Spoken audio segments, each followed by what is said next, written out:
more good times and great songs across the Lower Wharf Valley. This is Tempo FM. And good afternoon. I am a brand new, nice and shiny presenter here at Tempo FM. I am Rebecca Webb, and I'm going to be doing something a little bit different. My show each week is going to encompass a different theme. I'm going to theme the music to it. I'm going to have some jokes as well and some interesting facts. And of course, this week, it's all about Halloween. Halloween, yes, that time of year where we all dress up. There's lots of pumpkins everywhere, and it's very, very dark outside. In fact, we all just changed the clocks the other night. If you haven't remembered to do that, don't worry. You're probably already realised by now because you've been late for work oh no, will you be late?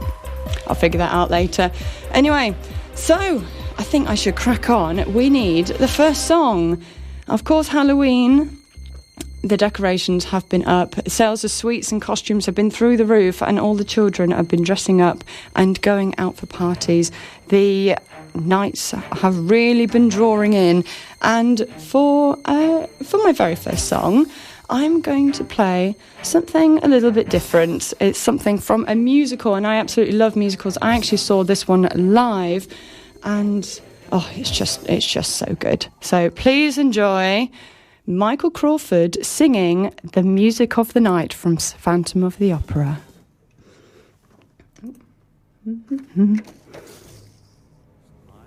Lightens each sensation.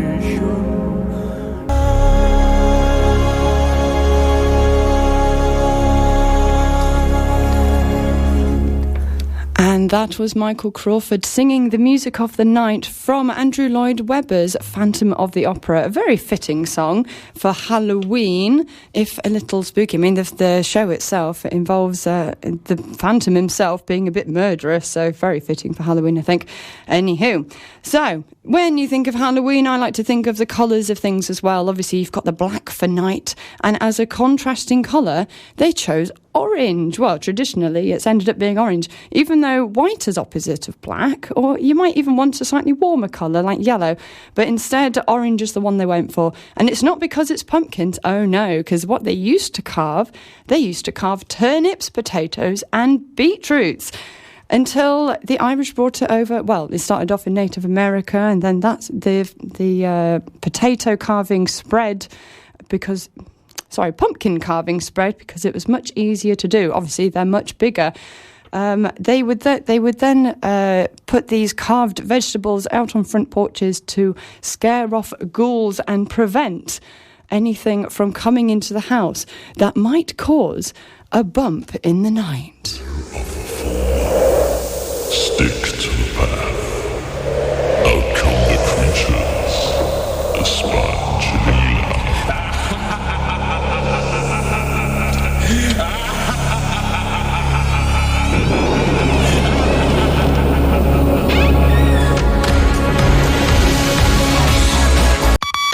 The heart and soul of the Lower Wharf Valley. This is Tempo FM. And you are back with Rebecca on a show which is just a little bit of something different. So in that last song I played for you, it talked a lot about spells. Of course, witches are a popular character at Halloween, and they are well known for their spell casting, cauldrons and black cats. And there used to be witch finders. These were real people who would get paid for confessions of witches who unfortunately were tortured to confess that they were witches, even though they were often just old ladies who were very good with healing medicines, kind of like doctors. So Witchfinders are also a film, it's a book, and it's also an episode of Doctor Who. Now, I keep mentioning witches and doctors, and it makes me wonder what the next song is I'm going to play. Hey, witch doctor, give us the magic words. Alright, you go ooh, ooh, ah, ah, ting, tang, walla, bing, bang.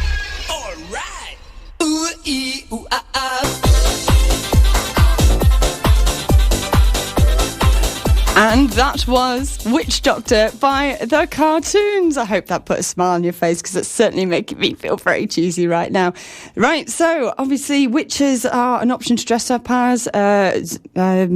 Evil nurses and doctors are always an option. You get zombies with all their teeth showing and brains popping out, and ghosts which are usually a sheet over the head, but ghosts have got more complicated now, haven't they? You now get people in like tattered clothes that sort of walk around and try and jump scare you. You also get vampires with pointy teeth and blood dripping down from their mouths, and you even get people who like to dress up their dogs. Oh yes, people like to dress up their animals for Halloween. It's become a very popular thing, and you can dress them up as little monsters. A very popular one, of course, is dressing dogs up as spiders and putting the large extra legs on the backs. There are many videos online of people actually being terrified by these giant spider dogs chasing people down the street.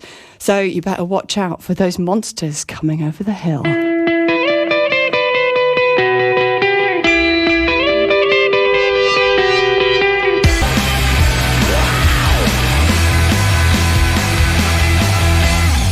That was the Automatic with Monster.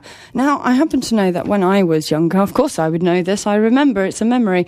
When I was younger, my costume of choice was often a cat, as it happened to be with everyone. Now, I think that was because we had cats of our own. We were a feline family, really, not like some other spooky families you may know of. I'll get to that later. So, yeah, so when we were little, it was everybody wanted to be a cat. Well, little lady, let me elucidate here. Everybody wants to be a cat. And that was Everybody Wants to Be a Cat from the Disney classic Aristocats. I think it's time for a joke. I'm going to give you a couple of them. I hope one of them gives you a good groan like the living dead. So, why didn't the skeleton cross the road? He didn't have any guts. Oh, that's terrible. Okay, here's another one. What do ghosts eat for supper? I'll tell you. They eat spaghetti. Oh, I'm going to give you one more. What do you call a nice fat pumpkin? Want to guess? No? Well, you're wrong. You call it a plumpkin. Oh, that's absolutely terrible. I'm not sorry for those. Right, well, speaking of cats before, did you know black cats were believed to have been witches that had changed into cats to avoid detection? I used to have a black cat. I'm sure I would have noticed, though, if she was a person. I'm sure at some point she'd have changed back, and she often slept on my bed. So if she changed back in the middle of the night, she would have pushed me off my single bed. So, yeah, she definitely was not a witch. Thank goodness. All the girls on the block knocking at my door. Mobile. Good times, great songs. This is Tempo FM. And you are listening to Rebecca, here with something a little bit different for your Monday afternoon. So we have been talking about not Egypt, Halloween here on Tempo FM 107.4. Please feel free to email and text in. The email is studio@tempofm.co.uk. You can even text in at 82228, starting your message with the word tempo followed by space, and standard network rates apply. So back onto the Halloween theme. We've just been talking about animals and how everybody wanted to be a cat, but everyone also likes werewolves. They're not so much a popular item to dress up as now. You can buy a mask which goes completely over the head that looks like a wolf. I think everyone's too enamoured with our wolf friends, our dogs, of course, to think of dressing them up in a horror way to copy them. So yeah, so wolves. The old belief of wolves were that they were cursed people. They were cursed, or they had you had become a werewolf when you had been inflicted with an injury from another werewolf. And there were lots of different theories around wolves. They even date back well over 2,000 years, with people wearing wolf masks and the skins of wolves, and how they would attack people at night. There's also a medical condition which makes you look quite wolf-like, with lots of hair on your face and all over your body. Obviously, wolves do exist in the form of wild dogs, but werewolves are, well, obviously they do not exist at all. Thank goodness for that. There are a couple of different theories as to what wolves, like where wolves came from and what they're sort of around to do, but we're not going to be covering that in this, because we're all about the fun of Halloween.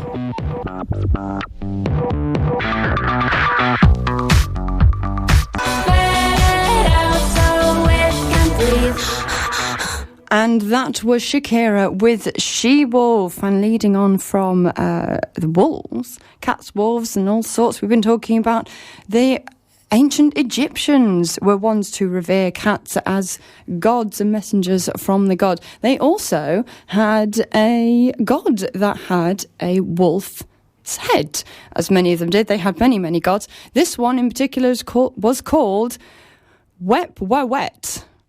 Wep-Wawet. Yes, I'm not sure if I'm pronouncing that correctly. Sorry if I'm offending any Egyptians out there, but Wep-Wawet was a Egyptian god which had the head of a wolf, and he was obviously worshipped by the Egyptians as a war deity. Which is always quite interesting to find out about. And as for Egyptians themselves, I mean, another popular costume to dress up as, obviously, is a mummy. When you wrap yourself up in bandages, there's even games you can play where you get lots of toilet roll and your team has to wrap one person up to look like a mummy, and you have to be completely covered. It's a very fun game. It's great for everyone to join in with. The trick is to choose the shortest, smallest person in your team so you can really wrap them up really well. Now, the next song I'm going to play is Katy Perry featuring Juicy J, and it's Dark Horse, and this video is all about the Egyptians. There was even a little bit of controversy around it's because an ancient Egyptian symbol was actually burnt during the video as a part of the theatrics. So, yeah, enjoy Dark Horse by Katy Perry. There's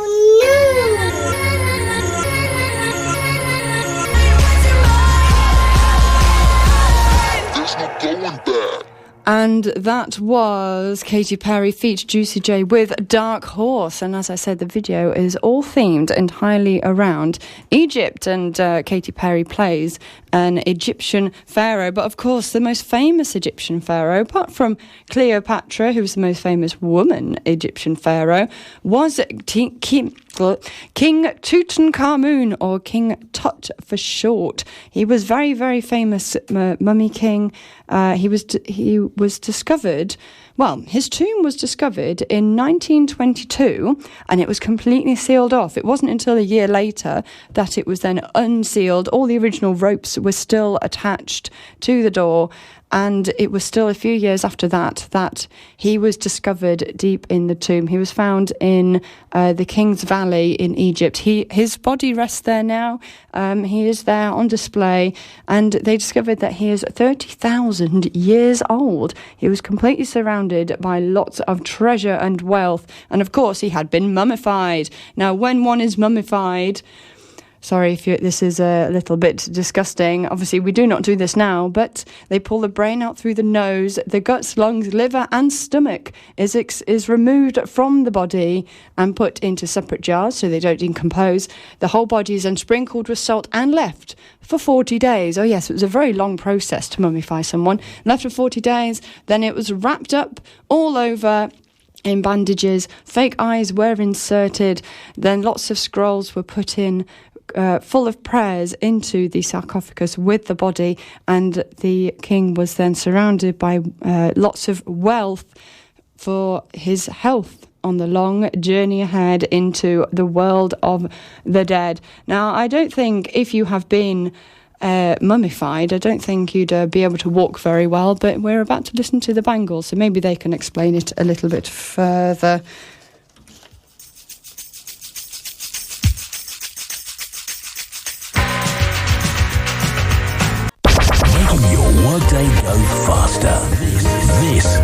Tempo FM. And you are listening to Rebecca here with something a little bit different here on Tempo FM 107.4. Good times, great songs. Following from me at 3 o'clock is the Sensational 70s with Rob Allen. And then 5 till 7 is Drive Time with Stuart Robinson, helping you get home safe and sound. Now, we've been talking about Halloween for the last 52 minutes now, 52 and a half minutes. And one other creature I think I've mentioned once are zombies. And zombies are incredibly popular to dress up as. All you have to do is tatter up your clothes, make you look like you're covered in scratches, and you drag your feet. There's that classic zombie walk, isn't there, where you're walking along and you're dragging your feet and you're going brains, brains. Although no one seems to be able to agree why zombies want brains all the time. But I guess if that's what they want, then that's what they're gonna get, isn't it?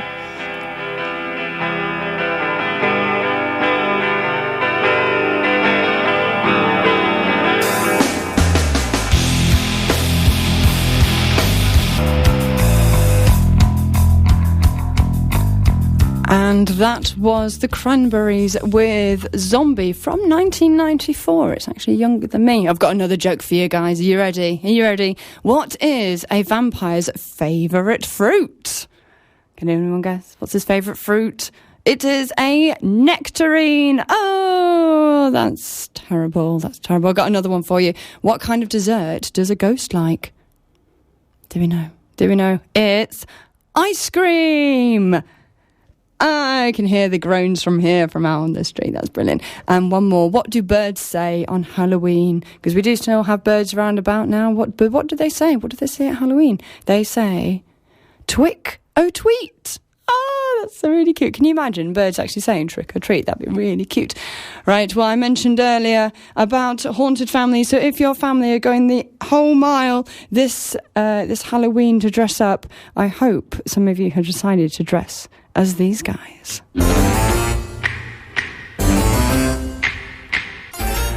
All right, everyone, thank you so much for watching. I've been Rebecca, here with something a little bit different for your Monday afternoons.